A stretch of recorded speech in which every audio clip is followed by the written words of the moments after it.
fans, the listeners, the world has been asking me, when is Sebastian Gotch coming in to the studio? Here you are. Mate, it's great to be here. I'm really excited. I got your little email that you sent me with a rundown of what the Unlaced podcast is about and the transition from athletes to retirement. And you've effectively retired me. Which is... Yep. You're the kind of guy that would get the playbook or the manual and read the first sentence and throw it out. I didn't look through much. Yeah. You sent me a text message to tell me to look at my emails. And that's as soon as I saw you emailing me, that's when I knew that things had escalated. And this whole project is getting a little bit out of hand, I reckon. Yeah, that's right. It's getting way too advanced for my liking. But no, it's a pleasure to have you on, Seb. As most people that know me will know that I've known Seb for a good part of 20 years almost now. Yeah. So Seb was always second rate to me in footy and cricket as a junior. Pretty much. No. Yep. Much the other way around. But we played a lot of sport together as kids growing up. Lots, mate. Lots. I think a lot of my cricket nous comes from, I think, your old man, Sean Dash, who we'll probably touch on later in the podcast. But we can touch on the fact that he prefers you over me, and you look more like him than I do. So, well, pretty much. It's always been a challenge. Pretty much. No, he's been, I wouldn't say role model, but he's been someone to lean on over my short few years on the planet. But no, he's a lovely man, and we'll talk. I've got a few stories about him later, but we can't jump him into I can't wait this quickly. Well, what have you been up to anyway? What's been happening in your world as of now? Mate, it's been a little bit different with COVID hitting. We've had to sort of get up and adapt to what the season held for us. So we went over to South Australia for a little bit, which was nice. Saw my brother who's had his second baby, Zave, who used to live with. The black sheep. Black sheep, yep. So that was really good to get over there, and we played 2 Shield games. Now we're back home for a little bit and into Big Bash starting December 11 for us. Well, before we jump into Big Bash, it's fair to say you've finally notched up a couple of hundreds in the Sheffield Shield. Yes.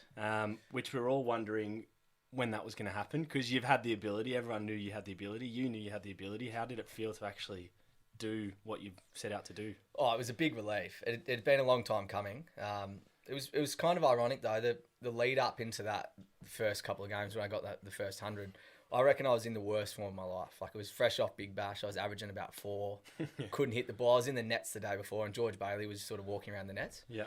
And he just got named selector for the Australian setup. And the first ball I faced got bowled off stump, literally cartwheeled out of the net. And I had to put my hand under the net to try and get stump. Smacked it back in. Next ball hit it straight back to the bowl. Got caught. Oh, no. I was like, this is really good. Then hit a couple out of the middle. Just as he's about to leave, he's behind my net. Same thing happens. Off stump, out of the ground again. Oh, no. And I turned around, he's there, and he's like, do you want me to sit down or stand up when you get 100 today? I went, sit down, don't make a big deal out of it. Yeah. And I didn't. I looked over, and he's just sitting in his chair, and he's just clapping. Oh, that's unbelievable. So, maybe he was the good luck that I needed, but got me over the line. So what did you bat that day? What have you been batting for Victoria? Because everyone, for those that don't know Seb's the first choice wicket keeper or second choice wicket keeper? Yeah. Well, I mean, you play a little bit of both, yeah. A little bit of both. So you're wicket keeper batsman, essentially. Wicket keeper batsman, yeah. I originally was 7, started out batting 7, and then we just tried to change a few things up. You know, Will Sutherland, who's a young up-and-comer, he came in and plays a little bit of that all-rounder role, so we squeezed him into 7, pushed me up to 6, but in those games, I was getting a good opportunity. We had a really good batting lineup. Yeah. Travis Dean, he was the opener. He bats for days, but he got hit in the box 7th over.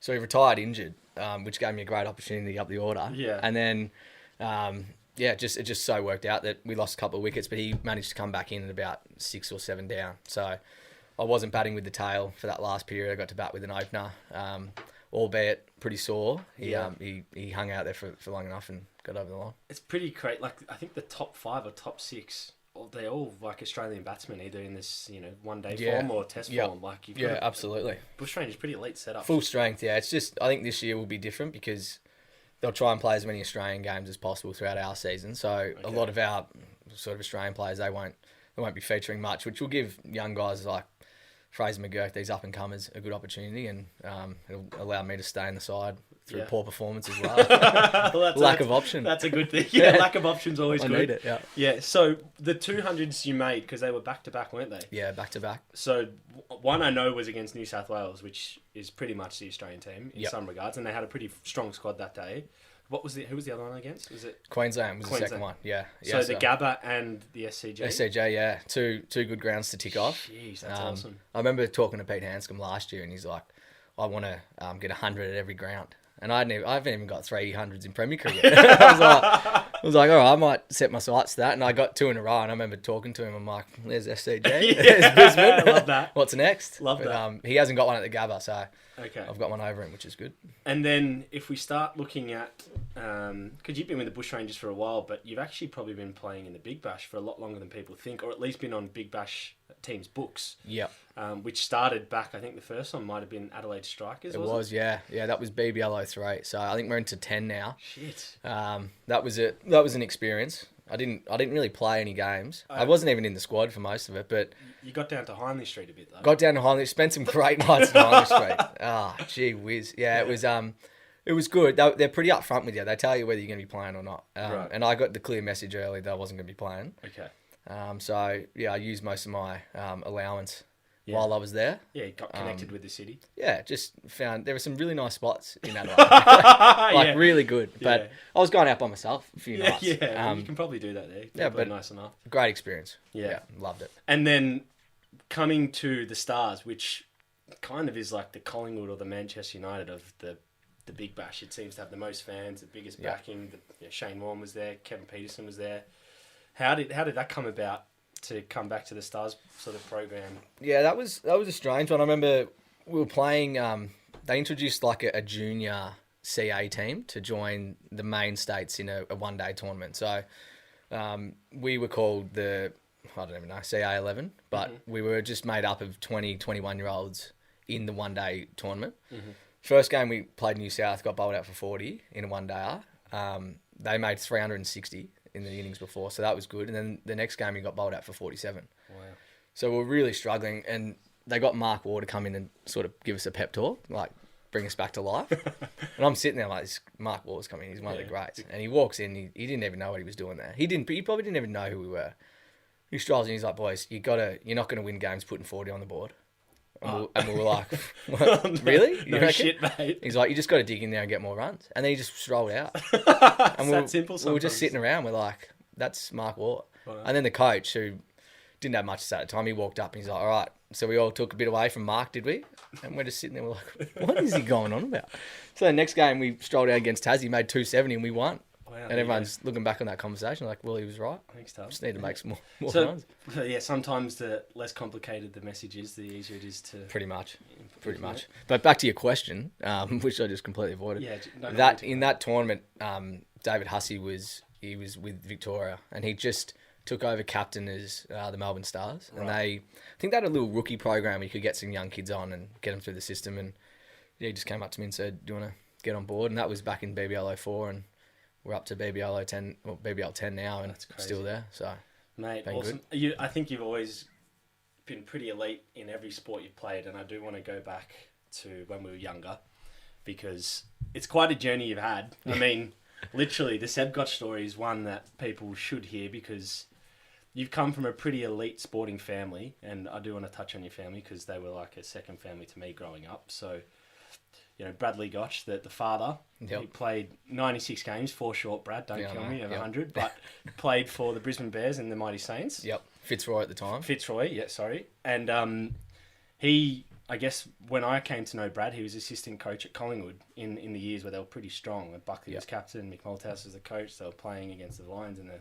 grand finals and things like that. And you kind of were always had that I guess, a bit of mantra like, oh, well, his dad's a footy player and this and that, and the pressure of you have to perform as a junior. And what was it like for you, kind of, I guess, being in the shadow of a father who was pretty elite at sport? Did that ever really bother you, or did it help you? I don't think it bothered. I think it probably helped. I think you build a reputation that is probably better than what you are. I reckon I walked around, people just assumed that you'd be good at footy. So I bluffed the entire 12 years of my life.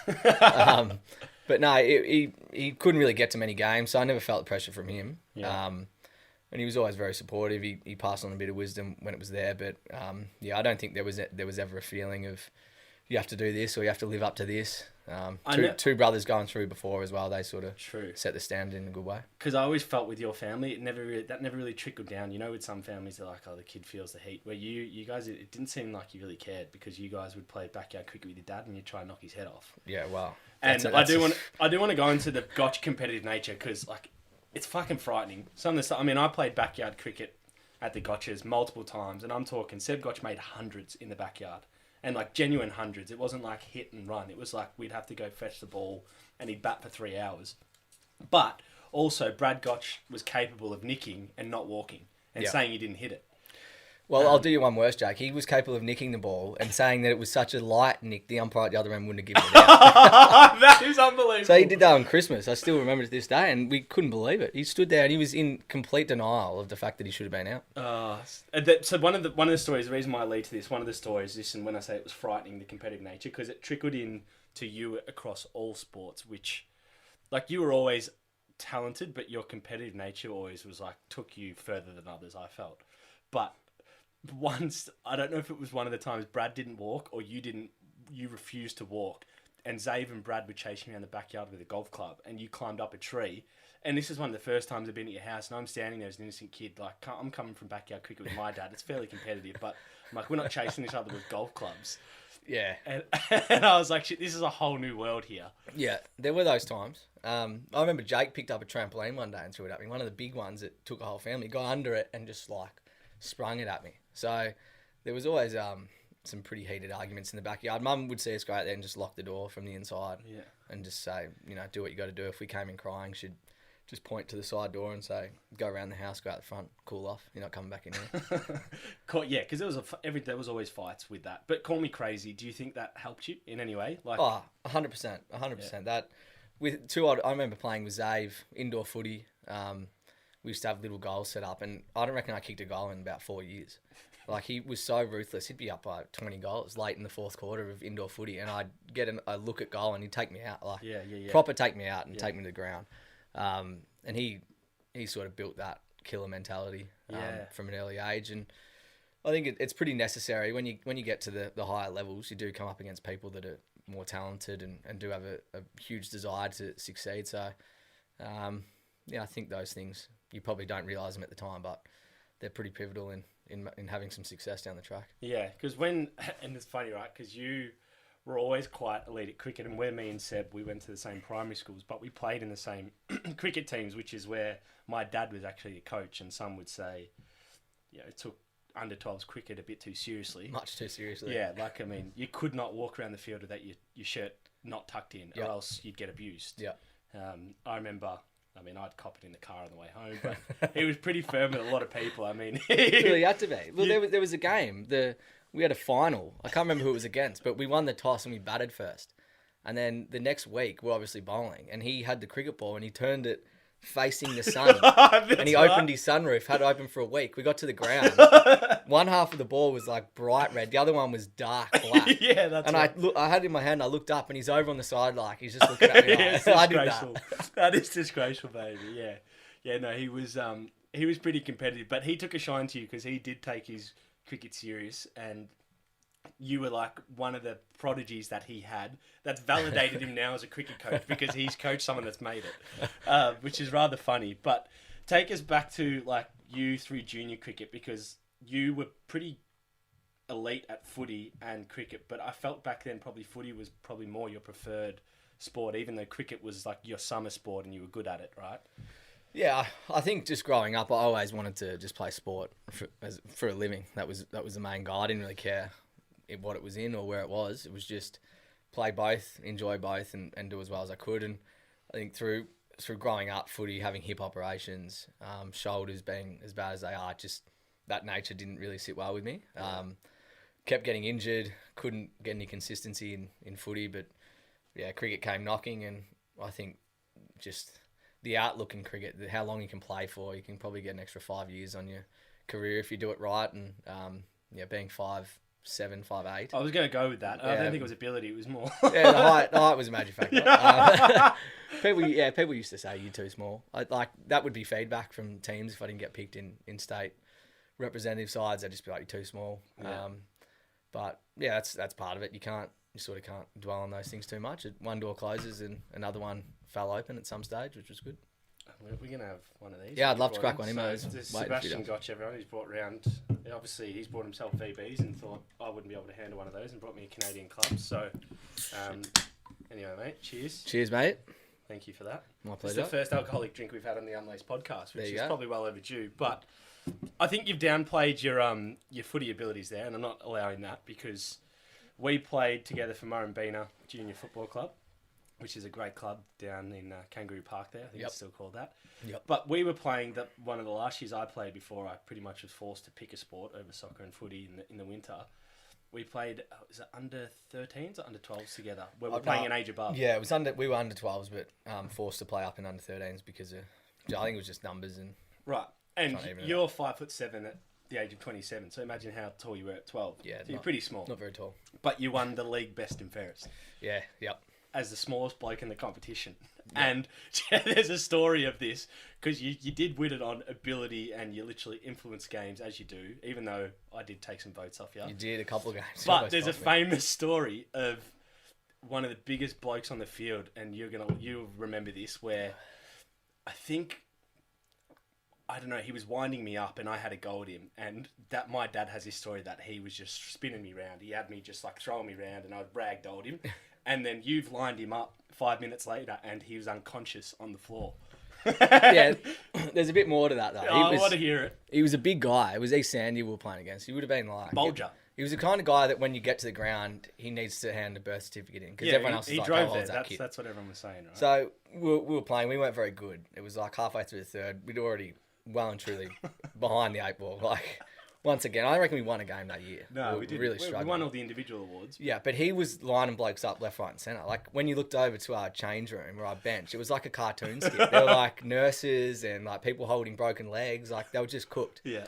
I had that sliding doors moment where I was like, we got to sort of take something away from this game. Yeah. I looked over and as you said, this guy's going to town and he was a big guy. So I knew I had to get him with the element of surprise when he wasn't looking. I think there was a moment where the ball just sort of sat up on its peak and he sort of crouched down to pick it up and he was facing the other way and I've just launched into the back of his head and his neck. And it was like he got shot from back and he just fell on the ground and all these parents are jumping over the fence. I was wearing number 19. They're like, number 19, you're a thug. They're all screaming at me. I was sort of like lapping out. Mum's gone home. She's like, I'm not waiting around for this again. Yeah. But then later on, I look over and Sean's walking along near these parents and he's like, Sean is my He's father. like, that's my boy out there, number 19. That's right. He's pointing at me. Yeah. It was like that scene in Seinfeld where Elaine goes to hug Jerry and that's me running to my father and she shrugged me off and gone and hugged Seb. And he says to me, we've had nights where he's like, when that happened, that was the proudest I've ever been of anyone. Yeah, that sums him And up. I was like, wow. That sums him up. But you came to Caulfield Grammar, which is where I was, and I went to, a big part of me going to Caulfield Grammar in the first place was because of Tom O'Sullivan. Shout out the O'Sullivan family. And you came to Caulfield Grammar, and you kind of came with this pedigree for cricket and footy. And for those that don't know, APS sport, it's pretty freaking serious in Melbourne. Like the private schools, a lot of the great footy players have been drafted from the APS schools and obviously TAC Cup teams. But you came to a pretty elite school in the footy scene, and it's safe to say there's a bit of a Seb Gotch legend around first footy and first cricket. Not much. Yeah, not much. You're not going to buy that? No? Oh, no. I mean, no, look, wow. there's got to be a statue of you taking that hanger. That would be nice. Yeah. That would be nice. I eat a 6 over the LTC as well, so I could get a pull shot. There you go. There you go. No, that's all. So why did you not take footy more seriously? What was it that kind of altered your cricket? Or was it you genuinely did take footy seriously? Because the reason why I say this, there's a bit of a myth about you. And I had Tommy Bug on the podcast and we spoke about this and I said, I'm going to let Seb Gotch explain this story and he can lay the truth to this. But let me start with it. Yeah. So your year 12, year 11 or year 12, you're leading up to the draft year for AFL. So you're 17, turning 18. And you're getting towards the latter stages of like the Vic Metro trials and, you know, seeing if you're going to make that team. And it came down to a pretty critical day. And this sums you up as a bloke because everyone who knows Seb Gotch is very mate orientated, loves his mates, will do anything for his mates. and it came down to a point of you turn up to play to trial for Victoria, which is a pretty critical thing to do because you need to make the Vic Metro team pretty much to make the AFL. Yeah. So life decision, or actually, mate, Caulfield Grammar APS. We've got a pretty important game today against Wesley, and we need you. So the logical thing, 99% of people would go, well, school, I love you, but this could dictate the next 15 years of my life and playing professional league. And you've gone, no, I want to play with my mates at Caulfield. Is that true? There's elements of truth to the story. Okay. The Vic side had already been picked, so we're already 2 games into the season. Oh, so you're a part of the Vic side? So I was a part of the Vic side, and we just came off playing against New South Wales. Right. And I had not a bad game. I reckon I kicked 4 or 5 in the game. We won by 50 odd points. And then leading into training on that Wednesday, we had a school game on Friday for Caulfield, and their school, like the Friday games are big. Like everyone rolls out. But we also had a state game on a Saturday. Mm-hmm. And I remember talking to a guy called Anton Grabak, and I said, I got school footy this week, huge game for us. Can I maybe get rested for this state game and play school footy? He's like, mate, you got to make a decision about where you want your career going. He's like, we're not here to let people dictate where they want to play. So if you want to play at school, you can play at school, but you won't be picked here again. And then it went from like me just sort of asking a question to then not liking his response. And then it became personal. So we still had training. This was at the start of training on like a Wednesday. Yeah. And I remember just going to my locker and taking my shoes off and putting my runners back on and just leaving my stuff. No way. All my big stuff, and just got back in the car with Mum and said, we can go home. I'm going to play school footy this week. And yeah, that was it. From there, never played again. But we won. We had a good win on the Friday with school. Well, and this is the second part of the myth. You turned up at Wesley and kicked 8 goals. True, false? Well, that was a different game, Wesley, but this game was against Scotch. There we go. See, someone's intertwined that beautifully for you. It was great, yeah. We can talk about the Wesley game if you want. Yeah, but, please do. No, that was, went back. We beat Scotch by, I reckon we only got them by about 20 points and had a good game, so that's all that mattered. Interesting. So then after that, pretty much after that decision, it became pretty clear to you that, well, cricket's going to be your sport of choice for a potential career down the line? Well, not really. I think for that next 12 months, I took a break from both. So didn't play cricket, didn't play footy, and then bounced back with DLR as a 19-year-old. And I was just working with a local Melbourne cricket club player, Ash Midland, who's a bit of a hard ass. He's a landscaper. And he worked me to the bone. Like, I've never worked a day in my life, and rocked up with him. And we were working in the middle of the summer, and it was just real tough. And then he sort of encouraged me to come back to Melbourne and play. And then it all took off from there. I think it was 12 months out of the game, freshen up, and then probably had, I reckon it was 8 games in a row, all over about 60, 70 runs. And then just got offered a contract just out of the blue. To the Bushrangers? Yeah, they just came out of nowhere. So were you playing for Melbourne? Just playing for Melbourne, yeah. So just Premier Cricket. Premier Cricket, but that's like one of the luxurious Premier clubs. Pretty much, yeah. Say, right? Yeah. So that happened. That was out of the blue, and then the rest was history. I didn't even really, when I came back, I didn't have any dreams of playing for Victoria or anything like that. But I think that probably helped me. That lack of expectation just allowed me to play with a bit of freedom, and it all fitted in nicely. Okay, because I think like when you look at cricket from the outside, and obviously it's one of the most taxing sports. I think like the terminology of a test match is really because it tests the people out there. I mean, it's you're out there for 5 days batting or bowling, but there's also this element of like mateship and like being a good bloke to everyone and having that personal relationship, which makes cricket even bigger and better. But can you explain to me, especially when you're first going into some of these environments, like how competitive is it on a day-to-day basis in a training environment, despite, because we only ever see the matches. We never have visibility of net sessions or fielding sessions. Yeah. I think not, like, you know me pretty well. I reckon when I first started walking into a group like that, you can sometimes come across as a bit of a smart ass, a bit arrogant. So I think I had a few bowlers in the like they had me lined up from a long way away. I remember facing James Pattinson in my first session, and he hit me in the helmet so hard. I still remember getting shook up by it, but I'm like, no, I'm gonna get back up and go again. And then as I'm looking up, Michael Lewis, or Mick Lewis, who's an ex-Australian bowler, he was the coach at the time. I just saw him word up Peter Siddle, who was bowling in next. He goes, another bouncer. So I'm like, yeah, this is a great opportunity. I know a bouncer's coming. I'm just going to rock Try back. and hook. So I've got back, and it's just this full ball, and I'm on my back shoe, and it's just taking the stumps up. And everyone's standing up the back laughing. Like, people are, like, pointing at me, like, laughing. No. You can just see them all up. having a big joke and pretty much making fun of it.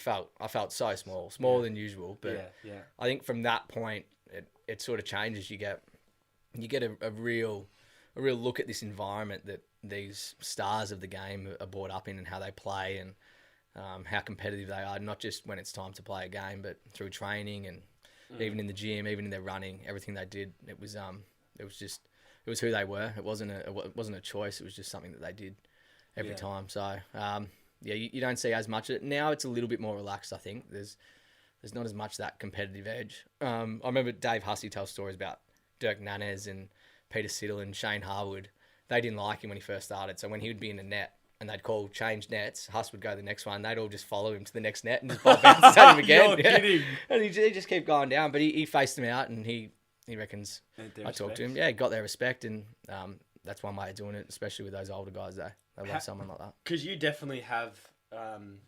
I think you're a bit of a favourite in the Bushrangers change room, as you are in most change rooms you're going. But at what point did that change for you where people kind of were drawn to you? Because you've always been a very good bloke, but is it based off performance? Like, the fact that what is it that your teammates like about you so much? Oh, not much.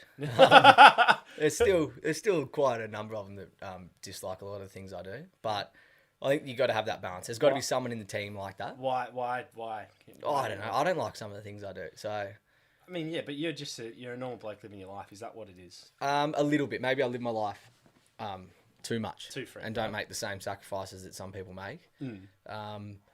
But I think you need different characters in a team that all gel together. And I know my role is have a laugh, have a bit of fun. If someone needs to take the piss out of someone, they can do it to me. If you need to pull someone up for wearing the wrong uniform or doing the wrong thing, you can target me. I'm sort of that fall guy for a few things. Not saying that I don't make mistakes and I don't deserve any of that backlash, but I'm happy being that guy. It keeps a balance that people know, all right, if I do the wrong thing, I'm going to get called out on it because I hear it in change rooms every day, which works for me. But at the same time, I think I earn a bit of respect through the way I play.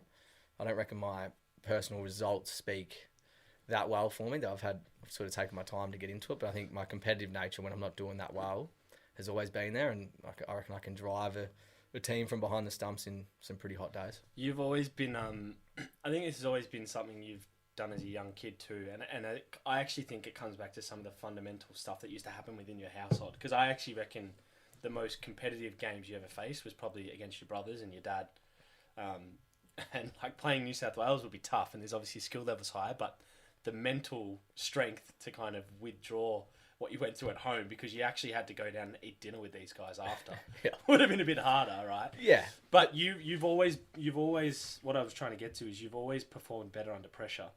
And do you like when I say that, when you walk out into pressure situations, whether it's 6 for 100 or whatever, or as opposed to 1 for 200, do you have a bit of a difference in mentality, or are you getting better at kind of just trying to go in with the same mentality every game now? A little bit like that. I think cricket's a game based on a lot of luck.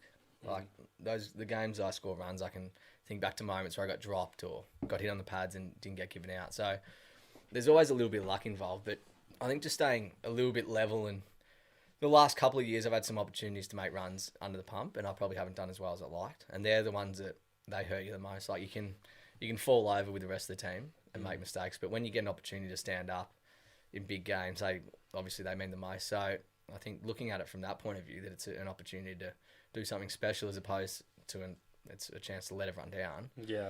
I think it's just a minor twig. I'm probably not the best spokesperson for performing under pressure. I don't think I've done it that many times, but looking at guys that do it, I think that's their mantra. It's an opportunity to show the world how good they are, no matter the situation. Who were some of the players you play with that you admire most? Two-part question. Who's the best player on ability that you wish you had that? Yep. And then secondary, who are you most inspired by that you play with? Good questions. I think the best I ever played with, KP, when he came to the Stars. Who took a shine to you, didn't he? Yeah, a very strange shine. What did he used to say? He goes, when he used to wind you up, as you the mascot because you didn't play the first few games? He genuinely thought I was the mascot. So this is for the Melbourne Stars, right? For the Melbourne Stars, yeah. It dates back to the first night we had at the Emerson Hotel, like the welcoming night. And I walked in there, I was wearing my suit, like feeling really good. Walked up and he's standing there. I'm like, this is a great opportunity to go meet Kevin Peterson. And I walked up. I'm like, Kevin, how you going? And he just looked at me and goes, Cab Sav. I was like, pardon? He goes, Cab Sav, bud. And I was like, well, he wants a cab. Sweet. I'm going to get a beer anyway, so I'll get him a Cab Sav, bring it back. Yeah. So I went to the bar, got 2 drinks, came back, gave it to him, and he literally just like whipped it out of my hand and turned and started talking to his mate. No, thank you. No, thank you. Just like, No, okay. So the rest of the night went, next morning we had a game in Moe, and I get on the bus, and he's sitting at like the front bit of the bus where you walk up, you see him straight there. Yeah. And I'm sitting I'm walking up the bus, and I make eye contact with him, and he looks at me and he's like, oh, I thought you were the mascot. You're kidding. I was like, oh yeah, like very funny. And then He was being serious? Yeah, I'm not sure he was being serious, but tongue in cheek. a lot, like from then on, it was just thought you were the mascot. Like the mascot would be out in the ground doing cartwheels and stuff, and I'd hear him being like, "There's Gotchy out there," just going on with that. But no, he was good. He was definitely the best player in terms of ability, like genuine ability. Like he just did incredible things. He'd be out the night before and having a few cans, and then all of a sudden we're under the pump playing Renegades. We need 100 off 40 balls, and he'll come out and just smack 60. Just seeing like a beach like ball, just right? smack them into areas of the ground that it doesn't make any sense that you can hit them that far. Yeah. And he'd be talking about players or bowlers before he got out there to bat. Like he used to talk about Brad Hogg. He's like, if Hogg comes on the bowl, I'll get him. At first ball, Hogg comes on the bowl. He's just in the second stand. Like Wow. just stuff like that. And just his knowledge of the game was really good.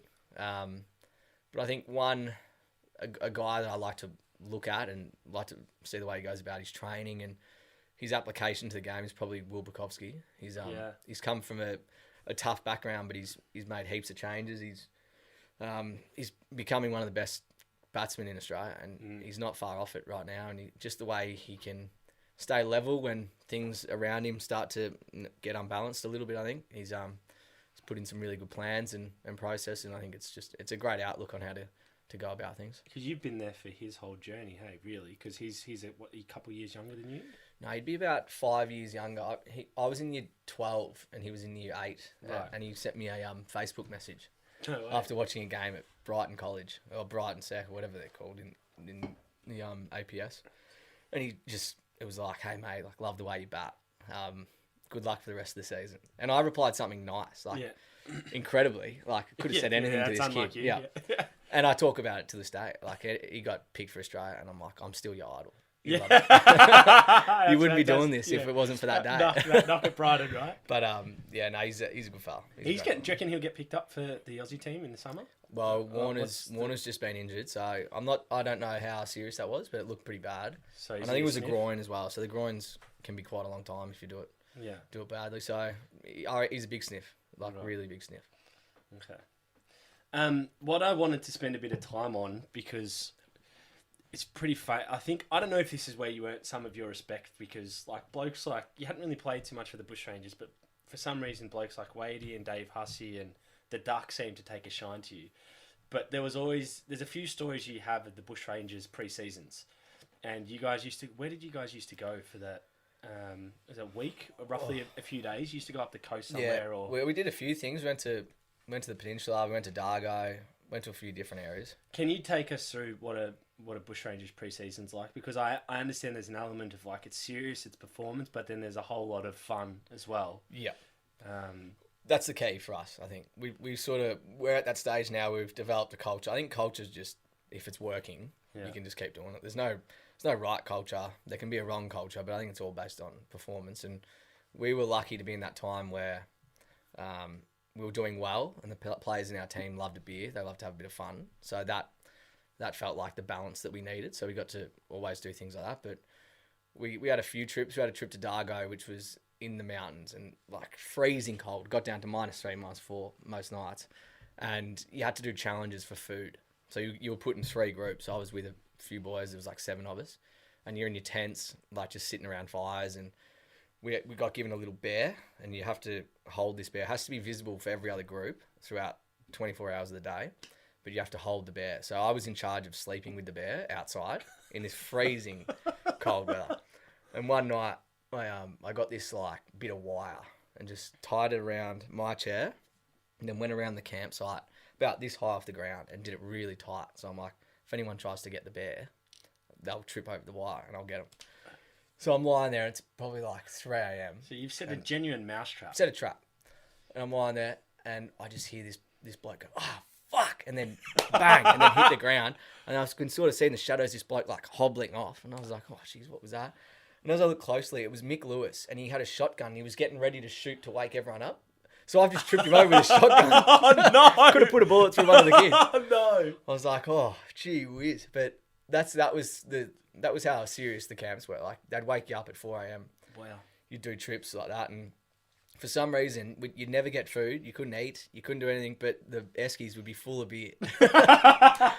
So you'd have 3 beers, and you'd just be paralytic. Like I'd be out cold. Yeah, and no food, no water. Just in a shocking state. And when you know what it's like when things like that start happening, you get some stories, and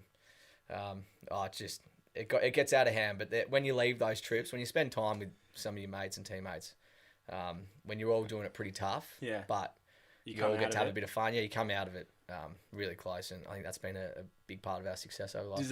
Does that make playing cricket more fun? Those kind of experiences, especially when you're on the field for such long periods with each other, it kind of makes it a little bit more. Yeah, you always think back to those things. Like cricket, I don't find cricket that fun when I'm out there when I'm playing.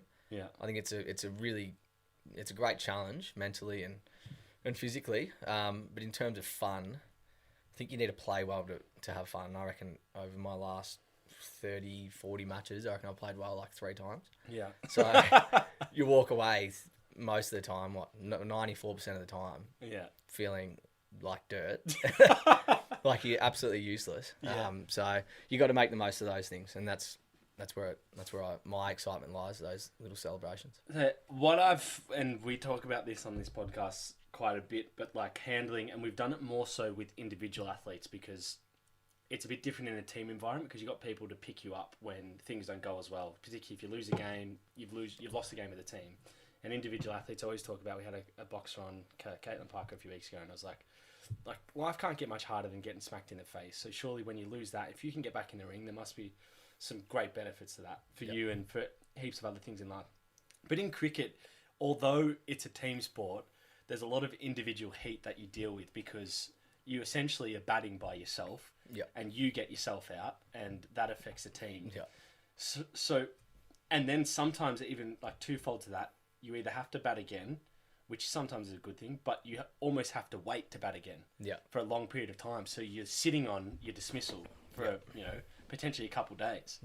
So how do you deal, like, is that something you're getting better at? Do you get better at that? Or is it something, like, how do you deal with getting out for a duck, right? On first over and then having to field for the next 4 days, right? Something like that. Yeah, I think it's just about finding little wins in everything that you do. I've been really fortunate to play with really good teams. Like, my career, just based on my stats and my performances, I don't think it would be that great, but then you break it down into what I've achieved as a Victorian player, and it's quite special. A couple of shields, one day title, those sort of things. And I think you got to keep for me, like, I'm really happy with everything that I do. I'm happy with my life, happy with my family, my friends. So cricket's not my barometer for whether I can be happy tonight or happy tomorrow. I'm at that point now where if I have a few bad performances and I lose my contract, that's not where my life lies. There's a lot to go on. I won't be I won't have people determine what kind of person I am based on my cricket career. That's fantastic. So when did you get to that point? Have you always been like that? Oh, I feel like you've always been able to separate sport from life for some reason. Yeah, I think you take the good with the bad. Like when you make a few runs, people are pumping you up. You know, I remember going to 21st and after a few runs here and there, and you'd feel on top of the world, people pumping you up. But you also then got to take the fact that you're not going to make them every day, and people are going to ask you questions. Yeah. They're gonna shit on about, oh, what happened? Did you get a good one? That sort of stuff, knowing well and truly that you just hacked one to cow corner. Yeah. But stuff like that, it comes up, and I've had a good run. I've felt like I've had a lot of support from friends and family, and always been a bit of the center of attention, if you like. So, I'm just as excited for the next 10 years as I was for the last 10. And if that's playing cricket, if it isn't playing cricket, I don't really care. Like I'm going to be happy doing whatever I do, and if I'm not happy, I'll keep searching Yeah. for something that will make me happy. What is There's a beautiful answer, Seb. Thanks, mate.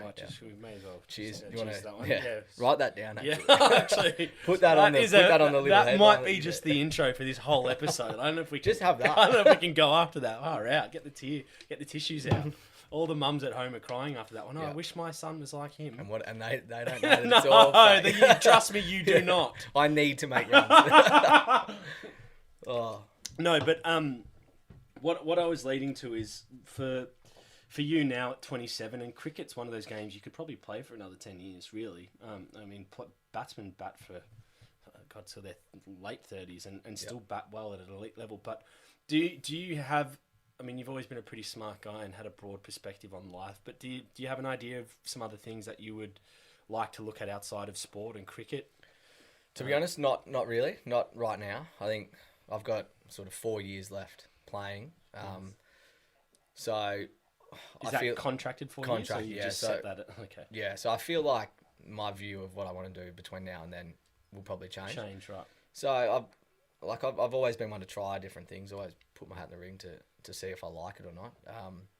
Most of the time don't like it. Those things are a bit harder. I tend to shy away from. Yeah. But mate, honestly, wherever it goes, who knows? We might be sitting here in 5 years doing a podcast. I might have got rid of you. I might be running it in here. Yeah, it could be anything. I really don't mind what it is, and I think if I've never been one to set goals like that. I know a lot of people do, and they have success from it, but I don't like the disappointment of never reaching them. Righto. So I'm happy to just roll with the punches and see what happens in the next couple of years and deal with it then. Yeah. Okay. Just postpone it. Postpone the decision. Deal with that. Yeah. Deal with that when you have to deal with it, right? Yeah. I mean, look, for you, it seems like now as well in your cricket, you're getting to a really good space of like perspective, maturing as a person, and like performance. So it's kind of like a bit of a nice space to be in, I imagine. And you can probably like think back to, comparing now as you pair. Is this the 10th season of BBL? 10th season, yeah. So you compare back to like BBL 04, for example. Yeah. It must be a massive shift for you. Definitely. Cricket's a big one I don't think my ability over the last 7 years has changed much. I don't think I've become that much of a better player, but in terms of my persona, when you go out there, you feel like you've earned a little bit more. You put results on the board over a course of time, and I don't think I walk out there thinking that I'm the best player, but I know that I'm able to match it with these guys. And those things, they come over time. You sort of need to train your mind to accept when you don't perform, you can't fall into a hole, because cricket's a very easy one to just see all the negatives and let them consume you. But do you see players allow that to happen at times? Oh, yeah. I do it sometimes, I reckon, without even knowing it. You just lose confidence in certain things that 2 weeks ago was like one of your biggest strengths. So it's I think it's like any sport. It's just that training your mind to bounce back to where you were. Just because a few mistakes creep in, it doesn't mean you become that player. You just got to keep bouncing back to that positive mentality that you can compete at that level. Yeah, because I always wonder about the mental side of cricket as like, if you can conquer some of the disappointment in cricket and come back, because it's such a technical game and you can make such a small mistake and you can be out as a batsman, and as a bowler you can get hit with 6 even for a good ball. Yep. But the beauty is you get to come back and do it again. But at the same time, if you don't come back in a good headspace, you can get out for the same thing and it can start to mount the pressure and the negativity. Yeah. So do you think like a massive part, and I think this is for most sport in general, but with cricket, I mean, how much of it is it really a mental sport as opposed to skill? Because you talk about people who are more naturally talented than you, but are probably not playing for the Bushrangers, right? So, well, I reckon it's 90%. Well, you obviously got to be skillful and talented to be at that level, but then the rest of it, it's above the shoulders. It's applying yourself to make good decisions, not just for 10 balls or 20 minutes, but for 7 hours, 8 hours a day, 4 days on end, 5 days for some. So it's about being really confident in the fact that you can apply yourself for that amount of time. And some guys, like I've watched a lot of young guys come out to bat and they're freakish now, the things that they can do, but they want to make 100 now. They just want it there on the plate. yeah. Whereas the best guys, they're happy to make 100 whenever. It doesn't matter how long it takes them. It doesn't matter how they're playing. They can scrap 100. They can blast 100. Doesn't matter. Runs are runs. And early on for me, it was if I wasn't batting well, if I wasn't hitting balls out the middle, it was just hit out or get out. Yeah. So I think that mental side, it's so important. And some people have it, some people don't. You can train it. You can be born with it. It's just a part of cricket. Right. Because I always think that would be a fucking hard thing to do, is like facing such quick bowlers in like blistering conditions, and Australia's not an easiest country to bat in because it's quick and bouncy, and you literally face like in Sheffield Shield cricket face bowlers that probably could be playing international cricket if they weren't Australian. So you're facing some pretty quick bowlers consistently, but then at the same time it's like you've got to make runs because you're in one of the best Shield teams as well. So it's You'd pretty... think that. You'd think that. Well, you've got such good batsmen before you that you can probably supplement a 5 Pretty or much, 6. yeah. You just hide. When you win, no one asks any questions. Like, I remember games over in WA where I made 1 in 3, but we won. And you walk around the change rooms, you're high-fiving blokes like you've done it. Yeah. So Cameron White always used to tell me that I celebrate like I've made it. Like after a win, he's like, yeah, you're celebrating like he's made it again. But you've done nothing this game. Oh, gosh. But it's a bit like that. I've sort of crept through with some really good guys ahead of me. Do you have ambitions of getting a baggy green? Well, it comes back to the goal setting, I think. Like, you've never been one to set them? Well, if I'm out in the middle and we're 4 for 120, and it's tough and the ball's swinging around, I'm not going to go, I want to play for Australia. That's going to get me through this next session. Like, I'm just going to compete how I'd compete normally. Like, I don't want to go out. I want to win the game. So I don't feel like I need this second agenda to get me through these tough times. Okay. Yeah, so not more like... I think the best way to put that is you're very in the moment. A little bit like that, yeah. Did you consciously do that? Have you just always been like that? Oh, I think it's a little bit lazy as well. Like, I just don't, I don't plan. I don't want to look too far ahead. It's just that sort of... Honestly, I don't know why. I have no reason for it. I just find it easier to do it that way, and it seems to suit me. Because you said this to me, I don't know how long ago it was. Might have been a year ago. But you said something along the lines of like, I'm actually not that talented compared to these guys. Which, when you've played with you as a kid, I mean, you were by far the most talented. So like, I've always got this view that you were incredibly talented at all sports, because even when we played freaking basketball or soccer or hockey, or you're always like elite. So you were naturally always gifted at sport, and obviously you had this complement of like the Gotch competitive edge, which we've spoken of. And still, I think if we played a backyard cricket game today, the same stuff would still happen. Like that, no one's mellowed in that family. No, not one bit. If anything, Zave Gotch has picked up a length. It'd be worse. And you would be batting for a longer period of time to rub it in. Yeah. But at the same time, you claimed one of the real reasons why you are where you are is just because of your competitive edge, and like you're always up for the fight. Whether your performance matches it or not, your mentality's like, well, fuck it, I'm here. I'm going to do what I can. So is that like a bit of a differentiator for you to other people to remain where you are? If I guess you feel that other people probably have a bit more of a skill set? Yeah, I think so. I think cricket's like the game's full of real nasty people sometimes. Like, you know what it's like when you're playing out there. You can't get a wicket. You turn real personal on people. Like, you make fun of things that are probably really insensitive in today's culture, but out on the field, it's just what happens. So, I think the way I sort of get into other teams as well a little bit is a main reason that I keep getting picked. Like, I don't mind putting myself out there, trying to sledge a few opposition players, knowing that it will come back at you when you're batting. And it's always a lot easier to make fun of people when you got 11 mates around you.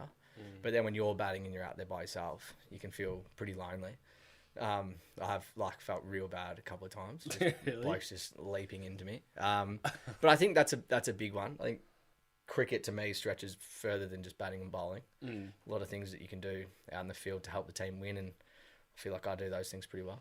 Yeah. So who were some of your role models growing up and now, I guess, to keep you sort of motivated and focused on sport? Because you've always been sport orientated. I mean, everything else has been kind of second rate to you. I've always liked watching people play. Like, used to love watching Anthony Rocker. Like, he was just my favourite. Everything that he did. But probably my main role model as a kid was back to the Melbourne keeper, Ash Midland, who was this big, strong, strapping bloke, like pretty stocky, thick set. Used to wear short sleeves keeping, like his arms were this big. Yeah. And he just used to sledge everyone. Like, he'd walk out to bat sledging people as he's coming out. I remember one game, he danced the wicket against Ringwood, were like 5 for 10. And he danced the wicket and he slipped and headbutted the ball and it went over cover. And he's like, 1, 1, 1, running through for a single.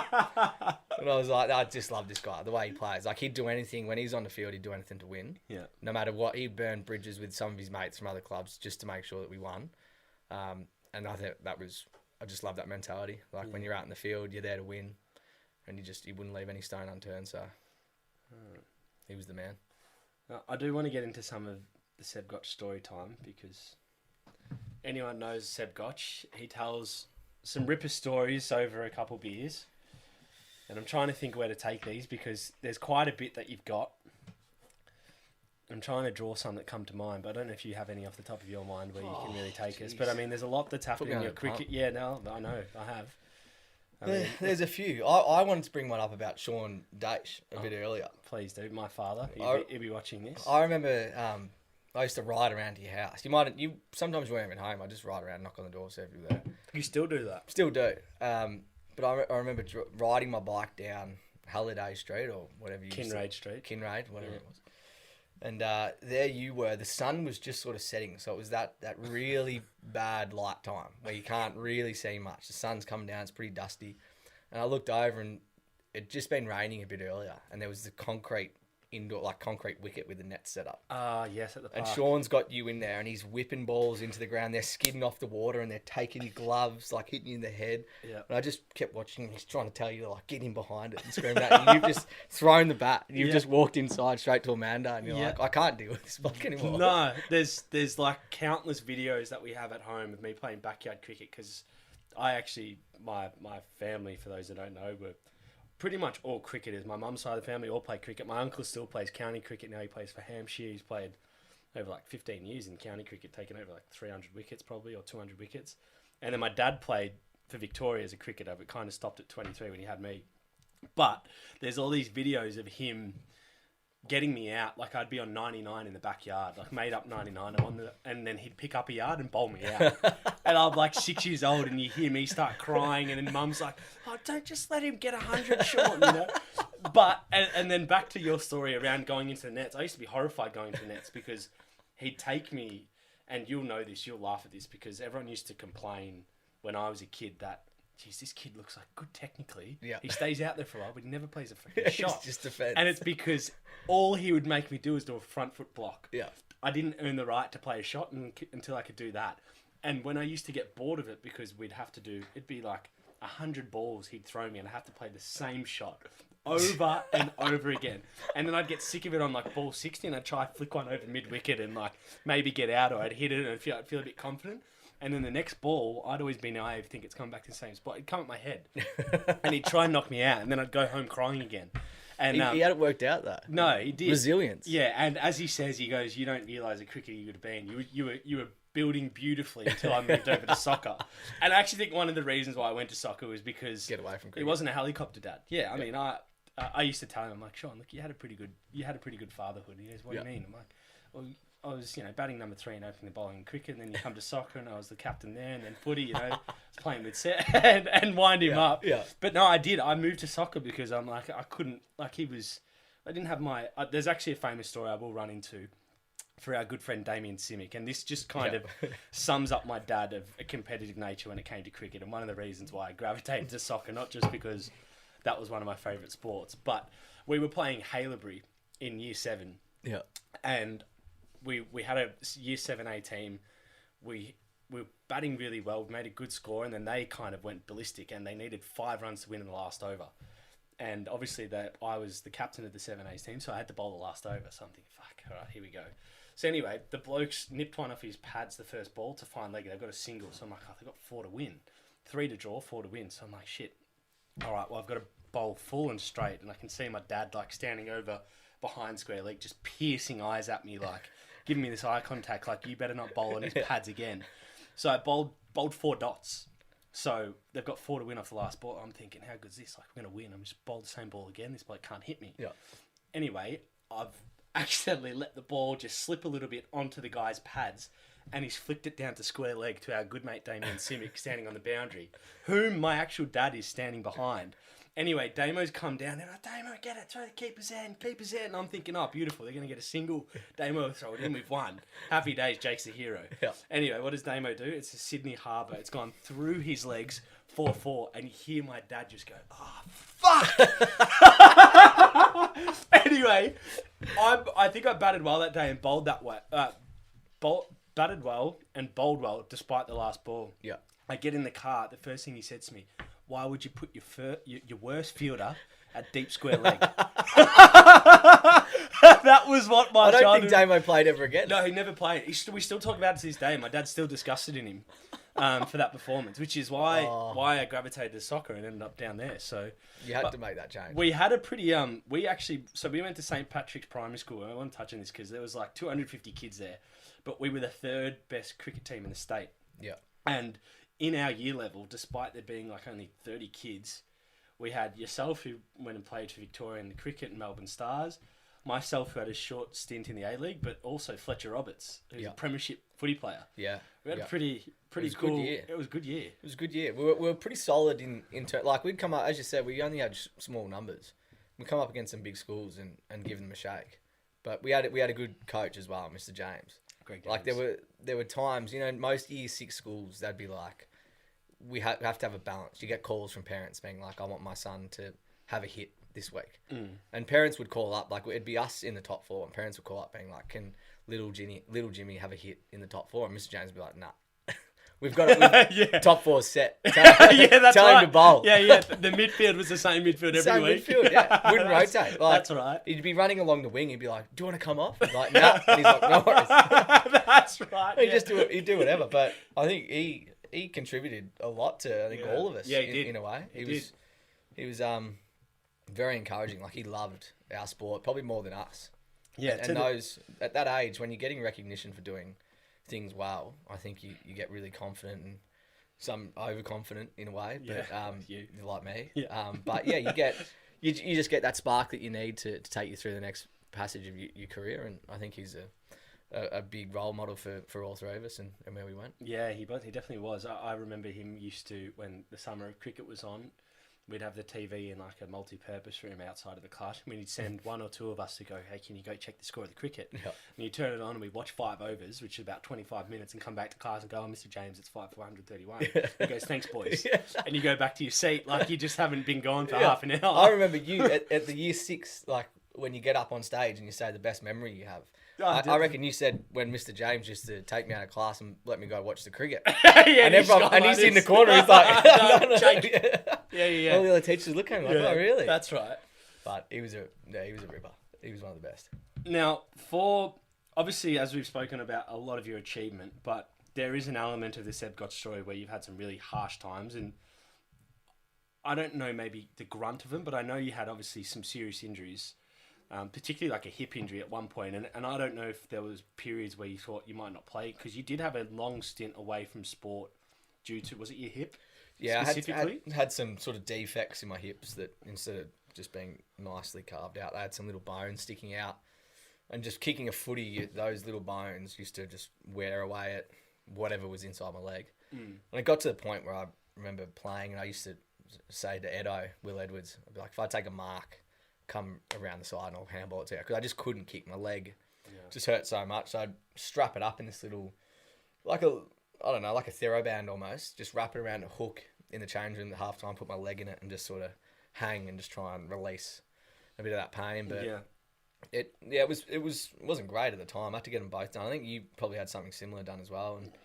And the worst one, doing my ankle at footy training when I was meant to be getting ready for cricket pre-season. That was a long one. That was about 5 months out. So there's always been little things like my fingers go, and I don't know if that works on the camera, but like fingers just go at bad times as well when you start to get, like I did this finger after I got the second 100. So things like that, you then miss more cricket. So a bit of continuity's never been there. Consistency in games and that sort of stuff. But I think that's just part and parcel of being an athlete. You take them and look, I've probably had some of the most fun in my life being injured. So there's a story. I think we're at an 18th birthday, and Rashid Mahazi, if he's listening, will love this. But we're actually at an 18th birthday, and I think you might have been playing footy at the time, and you did something to your knee, and it was it was a really bad knee injury. If we do have the photo, I would put it up, but we don't. But you did something to your knee, and it was like, oh mate, we're going to Stephen Hood's 18th tonight. You got to have a few drinks, like you can't not. And you go, nah, boys, like I can't. My knee, like I need to play next week. It was a final or something next week. I don't know. It was a big game next week. Yeah. And you come in, you're hobbling, you can't even walk. Anyway, what do? You paper arm, you end up having a few drinks. Yeah. And those few drinks turn into a lot of drinks.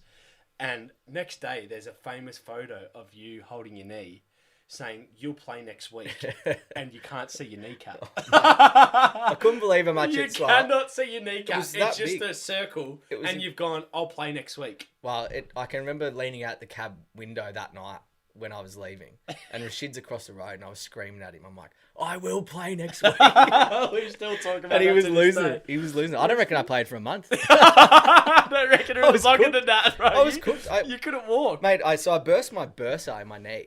That's why the fluid The exploded. fluid exploded. But when, like, if I was lying in bed and I stretched my leg out, you would get this burning sensation in your knee. It was incredible. I just couldn't handle it. Yeah. So that knocked me around for a little bit. But that was a ripper night. I still remember that one. I reckon it was Rashid's birthday or your birthday or something like It that. might have been. Or even Salim's. I thought it was Stephen Hawks. Nah, we went to 7, I reckon. Oh, wow. You've been close with your stories, but like I'm off. just off. Well, they were 10 years ago. You got to You put your laptop away, you were confident. Yeah, I today. did. Well, because I said if I need any notes to talk to someone I've known since I'm 8, I'm in trouble. Yeah. But I do want to get, because you are, as I said, you're very mate orientated, and you get a lot of satisfaction around catching up with your mates and socialising and keeping in check with them. And outside of that perspective, like, do you have other things that keep you interested outside of sport that give you that balance? Because you've always been pretty well balanced in your headspace point of view. But I mean, is there anything that you do that people might not know about Seb Gotch? Not really. No. Nah, I don't think so. I know that there's a life out there that people do struggle with mental illness. They struggle with work-life balance, with relationships, with friends, all that sort of stuff. I feel like I don't look into it enough to Get there. I feel like I'm pretty happy with what's going on. I'm sure if I sat down one day and looked at my life, I'd be absolutely devastated. But the more I can avoid it, the more I can keep strolling through thinking that things are absolutely fine. Yeah, so this is the Sean Dace mantra. Ignorance is bliss. Exactly. I've always said always ask for forgiveness rather than permission. And Yeah. if you can just roll through doing those sort of things, having a good time, as long as you're not hurting anybody along the way, then life's good. Yeah, I've noticed you're wearing something on. What you brought some gifts as well? You brought it back. No, I just bought the beers in the backpack. Oh, but right. I got to I'll just take this off. I'm interested. I did to see bring what this along. because I do think I know what this. Ah, there. So this is Here it is. this is the interview's taking a turn. top that you gave me. You're under 19 No, Australian top. that is my Ollie Roo top. Ollie Roo top. So I used to wear this around. I'd go down to the local soccer oval and kick a few balls, and people would come up to me. And they'd be like, "Oh, hey, how you going?" I'd be like, "Jake, how you going?" Yeah, that's right. Yeah, And who's just be rolling he? around. I'd be telling kids how to kick, like fixing their technique. Oh no. I loved it. I've got a couple of these tops. You still always Do you? take Yeah, them yeah, I home. do. Yeah. Got a green one as well. You got a green one. You got an under two. You got the World Cup one too. I got that Blue one? Well, the only issue with this, this would be 8 years old. Yeah, I don't know if they fit me anymore. Yeah, they're still too big. Are they? So I always thought, I'm like, one day I'll grow into Yeah, it. one day but you get a It's chance. still pretty loose, but it's a good fit. Yeah, look at that, mate. That's Feels really good. That's There's not much else in the bag. Well, right. I thought you'd actually come with a box of goodies. I was interested, but I was going to, but just didn't have enough time. You Yeah. threw this on me real late. I did. No, so I guess as we're coming up to the Big Bash, and I want to jump to the now because we've spoken a little bit on your past as an elite junior, whether you claim it or not. I mean, there's a lot of awards and rep teams you've made that we haven't gone into because we'd be here for days. But we've also gotten into your bit of a unique path into the elite cricketing system and where you're at now. I guess over these next sort of 6 to 8 weeks with the Big Bash and coming into sort of the rest of the Sheffield Shield season, despite you not setting goals and sort of having that view, I mean, are you kind of like looking to have a big summer with what's ahead, building off, some of the recent performances you've had? Yeah, absolutely. I think without setting too many goals, I need to lift my personal performance in the Big Bash. And the last 2 years have been well below par. So I think this is a really big opportunity to step up. And when you get to 27, 28, you have a good understanding of your own ability, your game, how things work. So this is a really important 6 weeks for me, 8 weeks. And it'll be tough. We'll be in a little hub life. We won't be allowed to go out. Where's the hub going to be for this? It'll be a rolling hub, so it'll change week to week, but there will be times where you come back to Melbourne and you can't actually go to your home. You still have to stay in the hub. So that'll be challenging, but I think having just cricket might be a good change for me. I've always had a release somewhere else and probably haven't had to focus as much as I should have. So Yeah. I feel like this is a good time to knuckle down, become really determined, and get the most out of myself, not just on game days, but maybe a little bit my preparation and how I get myself ready to play. And who knows, it could either go one way and I could try really hard and fail and then just give up completely, or we can do the right things and just have no excuses. So when you go out there, you can't turn around after the game and blame this or blame them. You just have yourself. Who were some of the best teams to look out for outside of the Stars in the Big Bash? Who you kind of think are teams that can go really well? It's always 2020 cricket's just so tough. Like we've managed to be really consistent for a long time. We haven't necessarily won flags, but we've got top 2, top 3 quite a few times in the 10 years, which is an amazing feat in itself. But for me, it's every team's a threat. It just depends on who gets on a roll at what stage of the competition. And cricket, you just need one bloke to step up and have a blinder. Yeah. And there's 11 players in the team. There's new rules where there's potentially 12 or 13 now because you can make subs and all this sort of stuff. So yeah, if you narrow it down to 1 or 2 teams, you'll get found out by the other 4. So, or however many there are. But I think we just worry about ourselves. We've got a list that can win it. We always joke that we've gone back to back to back, even though we haven't ever won. But we'll keep rolling with the punches, and you cop a bit of slack for getting there and then not winning. That can often affect teams and affect players. So yeah, it'll be interesting to see how we respond. I think it's a really important year for the next 10 years of our franchise if we can do something right. Yep. Yeah. So is there any big names that have come in this year, new to last year, or is it kind of a rolling squad from the previous season? We signed Nicholas Pooran, who's a West Indian, and Fletcher, who's another West Indian. So we're renowned for just like falling over and throwing wickets away. So bringing in the West Indians should help us a little bit. yeah, dude. They'll fit right in. We'll have them. So they could be good. They always bring a different character. The West Indians, they're pretty exuberant, and they'll be really good for our franchise. We're gonna have Johnny Bairstow. Okay. He got injured. Nice, fun. He's a keeper, so I was devastated when I heard that he got injured. Yeah. Sent him a message. I'm like, shattered to see you not coming, mate. Yeah. But yeah, apart from that, we still got our normal guys, Stoinis and Maxwell and Zampa and Coulton Isles. So we'll definitely challenge again. We'll put our hands up, mate. Looking forward to it. Everyone, get tuning into Big Bash 10, season Big Bash 10. Yeah. Gotch's been around for 7 of them. I know. This fight, he looks the age 7. Jeepers.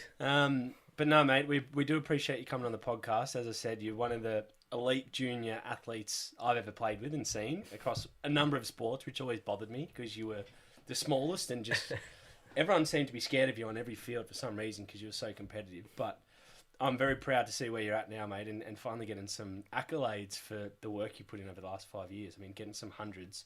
I think everyone around you knew you could make them, so when you kind of do it, it's like, fuck, okay, good. I've got that out of the way. Now I can bat and be who I am and be Seb Gotch, which you've kind of always been with the short sleeves as a keeper. But mate, it's been great to come in. I didn't know I had to set up a podcast to get some compliments from you. But it's been nice. I do this every week. Okay, you're welcome, mate. You're welcome. It's been great. I really, really appreciate having me on, and you're doing great things, mate. I'm excited to see what you turn this into. Yeah. Hopefully the editing boys do a good job. Yeah, mate, Ethan and Will, they'll get up to no good as per usual. But shout out to the Gotch family. We love them. Brad, Michelle, Jacob, and what's the other one's name? Ben Humphrey. Yeah, Ben Humphrey.